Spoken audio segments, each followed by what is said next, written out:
Yo, what's good? Welcome into the show. You're watching Philadelphia Eagles Now by Chat Sports. My name is Chase Sr. Thanks for hanging out here with us. Coming up on the Eagles Now Rundown, two stories that I want to get to here today. Is Kellen Moore the front runner to land the Saints head coaching job? And that would mean a lot of instability at the offensive coordinator spot for Philadelphia. 4 OCs in 4 years, including a lot of OCs for quarterback Jalen Hurts. I'm also going to explain and break down why the Eagles are better equipped to take down the Kansas City Chiefs in Super Bowl 59 compared to Super Bowl 57. Couple of things that I want to hit.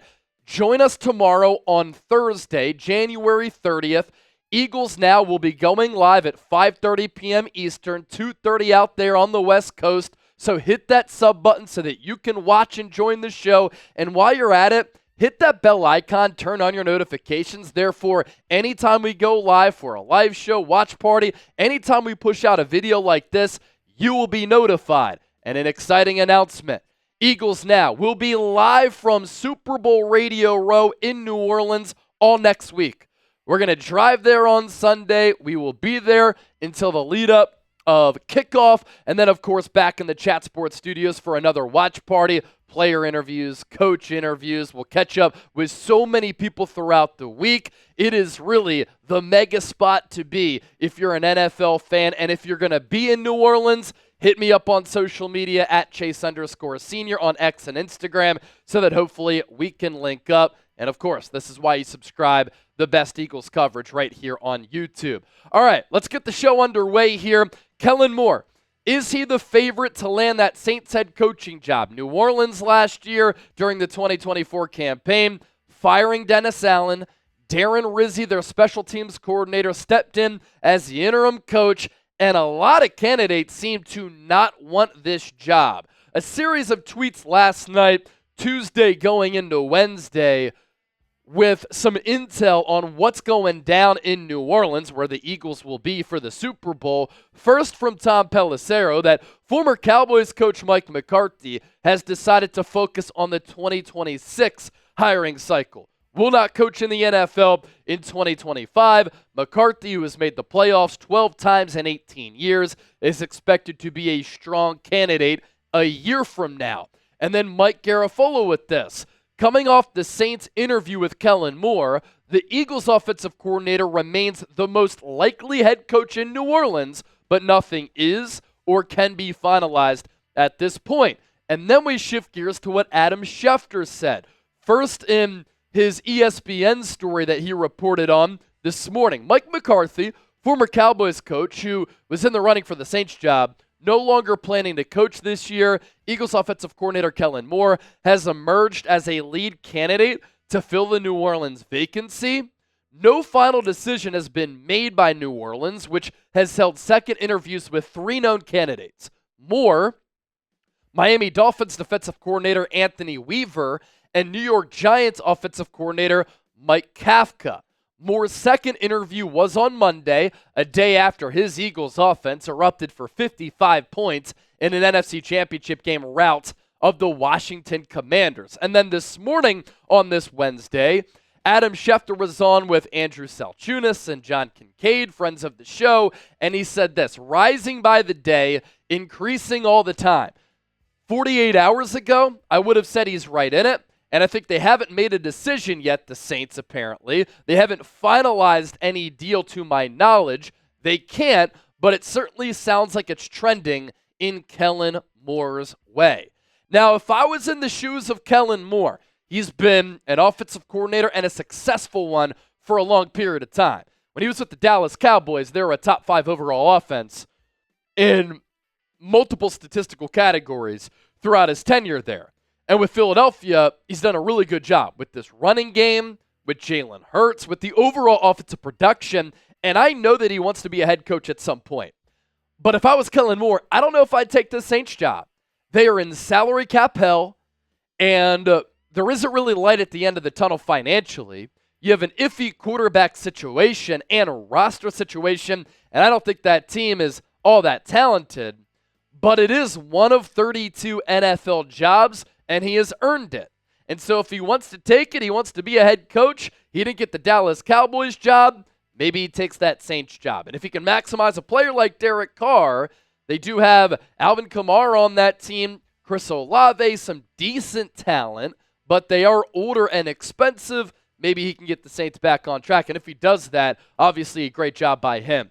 Notable Eagles offensive numbers under Moore this year: 4th in points per game at 28.4, 7th in yards per game, 5th in points per play, 10th in yards per play, 10th on third down conversion percentage, number 3 on fourth downs, number 12 red zone touchdown scoring percentage team, and then obviously Philadelphia led by Saquon Barkley, number 2 in rushing yards per game at 186.6. Historically, Kellen Moore has been a pass-happy coordinator, but he catered his play calling and his offense to the Eagles' strengths: offensive line, ground game. And that's what good coaches do: maximize your personnel. As for how this impacts Philadelphia here, a lack of continuity at offensive coordinator hurts Jalen Hurts and the Eagles' offense. This would be Philadelphia's 4th offensive coordinator in 4 years. You had Shane Steichen, Brian Johnson, Kellen Moore, and in 2025, they will need a new offensive play caller, and this would mean that Jaylen Herz would have 11 play callers in 10 years. Now, you could go spin zone and say, well, Hertz has been able to adapt to that. He's still been able to produce, but after Steichen, he struggled under Brian Johnson. He's got back on track with Kellen Moore. There would be uncertainty with this offense in 2025, albeit with a lot of talent. But that's 11 play callers in 10 years for Hertz potentially. In 2016, he had Lane Kiffin, Steve Sarkisian. 2017, Brian Dable. 2018, Mike Loxley. 2019, Lincoln Riley. 2020, Doug Peterson. 2021, Nick Sirianni and Shane Steichen. 2022, Shane Steichen, Brian Johnson in 2023, and Kellen Moore in 2024. This situation, obviously, with Kellen Moore and the Saints, is a lot different than the Jonathan Ganon situation during the 2022 season, 2023 calendar year. Kellen Moore has been very transparent with his interviews. Jonathan Ganon was a little bit slimy with it. And that's why the Arizona Cardinals got hit with tampering charges, because they went behind the Eagles' back, and Jonathan Ganon went behind the Eagles' back. And according to some of the buzz, he didn't inform Howie Roseman, Jeffrey Lurie, or Nick Sirianni that he was interviewing with the Cardinals job. They thought that he was going to be the Eagles' defensive coordinator the following year. That then thus led to them missing out on Vic Fangio. And so there's a little bit of bad blood and sour taste in the mouths of Philadelphia with how Jonathan Ganon handled that situation. Keep in mind, too, he was kind of interviewing under wraps. And where did the Eagles play the Super Bowl? Arizona, Glendale. And so Ganon kind of went behind the Eagles' back to get that Cardinals job. It's completely different with Kellen Moore.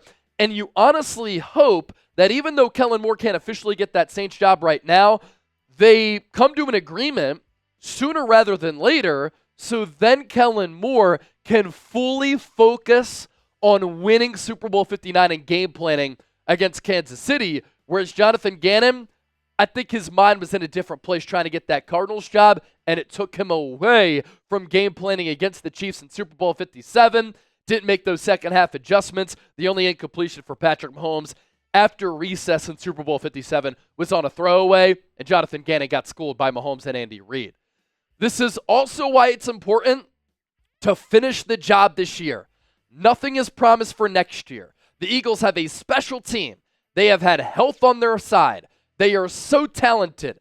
They've been a supremely well-coached team. Finish the job this year, win that Lombardi trophy, because if you miss out on that opportunity, man, that would suck. And that would deflate the entire city of Philadelphia. If you're pumped up for the Super Bowl, I can't wait. I can't wait to cover it from New Orleans. I'm just jacked up talking about it right now. I want you to hit that thumbs up icon and like the video. Still to come on the other side, why the Philadelphia Eagles are better equipped to beat Kansas City this year as compared to 2 years ago. Stay tuned for that. First, let's give a shout out to our friends at Game Time. If you're looking to go to the big game in New Orleans, download the Game Time app, create an account, use the code CHATSPORTS, CHATSPORTS. for $20 off. Terms apply. First purchase only. Last minute tickets, lowest price guaranteed. Even if you've booked your trip to New Orleans, you know where you're staying, you know when you're flying in, but you don't know if you're going to go to the game, that's fine. If you haven't gotten tickets, that's cool, because Game Time specializes in last-minute tickets at the lowest price guaranteed, and prices drop as the event gets closer. You can see the view from your seat before you buy, so you know exactly what to expect when you arrive at the Superdome. It's not just an app for sporting events, too. You can go to concerts, comedy shows, theater events, and a whole lot more. Thanks to Game Time Picks, a new feature. Curation makes it easier to find the best seats for that lowest price guaranteed. And so they have flash deals, zone deals, that allows you to save some money. I suggest you also toggle the all-in pricing tool, therefore you don't get hit with any surprise fees at checkout.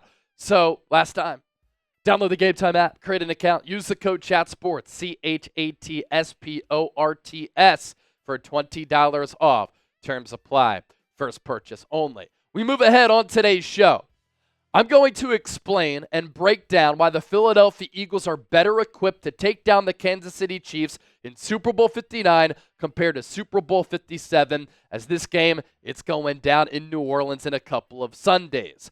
I think this Eagles roster in general is much more talented this season as compared to last year. There's also the experience factor on both sides of the ball, and I think in all three phases, Philadelphia is better. I think Nick Sirianni can make the necessary adjustments and learn from what he didn't do well in the lead-up to Super Bowl 57 and during that game. And I think when you canvass this Philadelphia Eagles roster, they are just in a better position to end that Chiefs three-peat against Patrick Mahomes, Andy Reid, Travis Kelce, Steve Spagnuolo, and Chris Jones. Specifically on the defensive side of the ball, I think the Eagles' defense is better. And that's really what it comes down to, right? And obviously that team a couple of years ago didn't have Saquon Barkley on the offensive side of the ball.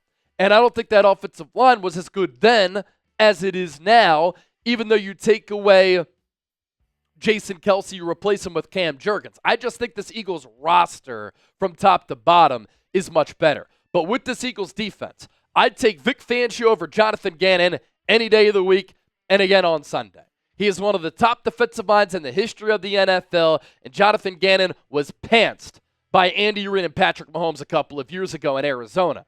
This Eagles defense this year is also the number one overall defense in the National Football League. They are sound at all three levels. They are much more well-coached. Vic Fangio has done a great job of putting players in a position to succeed and maximizing his playmakers. Philadelphia gave up 38 points against Kansas City 2 years ago. I don't think there's any chance that they give up that many points in this game. And so the Eagles' offense scored 35 points against Kansas City in Super Bowl 57. You do that again this year, I think the Eagles are victorious. I think we see another Lombardi trophy coming back to Philadelphia in another parade down Broad Street. This Eagles defense also produces a ton of turnovers. And even though Philadelphia 2 years ago had 70 sacks, 15 more than any team, I just think that this Eagles defense is better off in every area. They do a better job of stopping the run. They can still rush the quarterback, even though those sack numbers are down. Most importantly, though, this Eagles defense this year is younger, faster, and much more athletic. Compare the Super Bowl 57 defensive line to the Super Bowl 59 defensive line. Remember going into the trade deadline, how Howie Roseman picked up, made moves for Robert Quinn, and then signed Ndamukong Suh, Linval Joseph? That Super Bowl 57 defensive line featured Fletcher Cox at 32 years old, still a great player at that time, Ndamukong Suh at 36, Linval Joseph at 34, Hassan Reddick at 28, and Javon Hargrave at 30. They had no sacks of Patrick Mahomes in that game. This defensive line this year, Jalen Carter might be the best defensive player on the planet, and he's so disruptive. He's only 23, much more agile, explosive, powerful, strong, and better than any of the defensive linemen on that Eagles team 2 years ago. Milton Williams is a dog. He's only 25. Jordan Davis is 25. Nolan Smith has set a franchise record for 4 sacks in the playoffs for Philadelphia. It's been awesome. So twitchy coming off that edge spot. And Joe Thuney is a big question mark for the Chiefs at left tackle. And then you have Moro Ajomo at 23 years old. That's not including Josh Sweat either, who's also a very good player, who was, of course, on that team a couple of years ago. After Super Bowl 57, when Philadelphia lost, Howie Roseman specifically talked about this. And it led to what the Eagles have done the last 2 years, rebuilding this defense and reconstructing it. Philadelphia got burned by Patrick Mahomes using his legs. That is still a threat this year. But Howie wanted to bring in younger players who were faster and more athletic to get players who could chase Patrick Mahomes down on some of those runs. They didn't have the players to do that a couple of years ago, but also to stop the run and pressure the quarterback. And then you take a look at the Super Bowl 59 defensive back room as compared to the secondary 2 years ago. James Bradberry and Darius Slay were both all pros. Bradberry was 29, Slay was 32. But I'd take Quinyon Mitchell and Darius Slay this year over that cornerback tandem 2 years ago. How about the upgrade in the slot? You go from Avonte Maddox to Cooper DeJean at 21, who can guard multiple positions. He could be a part of some blitz calls. He's so good against the run and is so much better in coverage as compared to Maddox.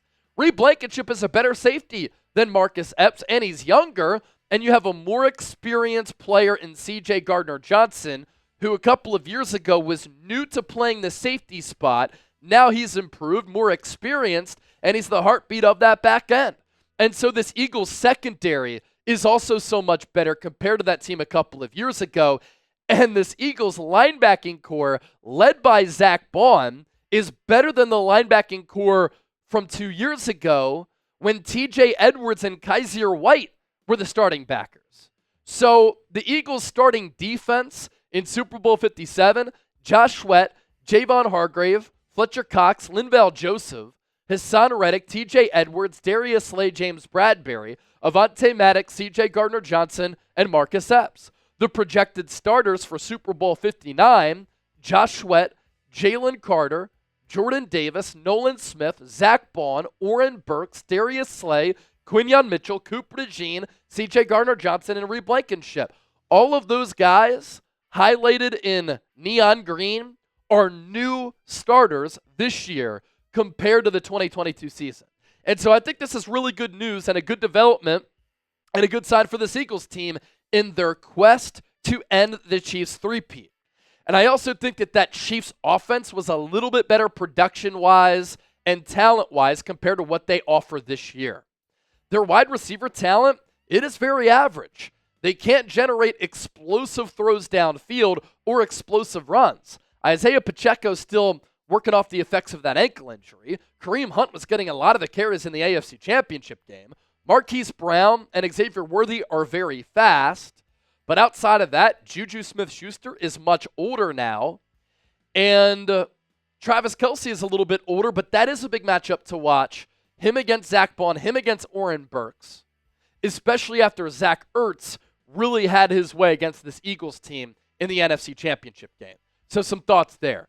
If you made it to the end of the show, you're still watching and you're still hanging out, that means that you're a real one. Type real one down in the comment section right now. Be sure to give me a follow on X and Instagram at Chase_Senior. Great Super Bowl coverage to come this week and next week in the lead up to the big game.